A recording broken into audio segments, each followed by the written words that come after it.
আসসালামু আলাইকুম। আজকে আমার দাদুকে তিনটা সূরা বলতে হবে। তিনটার মধ্যে দুটা পারলে দাদুর জন্য একটা গিফট আছে।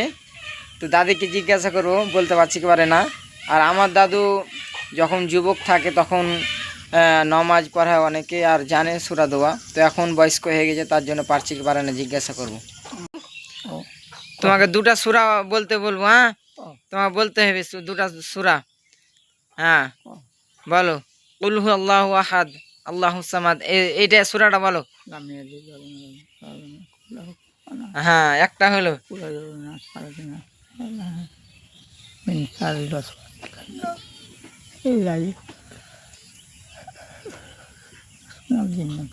আর একটা দুটা হলো। আর একটা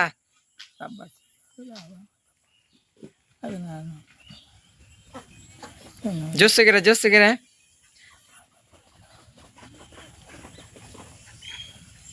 অলরেডি। এদিকে এদিকে এদিকে দেখো, এদিকে ক্যামেরার দিকে তাকাও। এবার তুমি তো তিনটা সূরা কইতে পারলে, তো কও কি খাবে আজকে, কি খাওয়ার ইচ্ছা করছো কও কও। হ্যাঁ, যা লে আসবো তাই কও। তা তোমার ইচ্ছা কি? তোমার ইচ্ছা কি খাবে? কেলা খাবে, কিশমিশ, কাজু বাদাম, কি খাবে কও।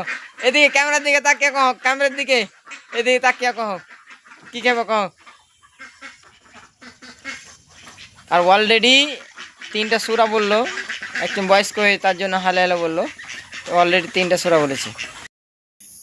আর একটা কথা হচ্ছে যে ভিডিওটা করার মেন উদ্দেশ্য হলো এই যে যখন মানুষ বুড়ি হয়ে যায় তখন তার ব্রেন শক্তি কাজ করে না, কমজোর হয়ে যায় সব কিছু। আর যখন বুড়ি হয়ে যায় তখন তার সাহারা হচ্ছে পোতারা নাতিরা, তার সাহারা হচ্ছে।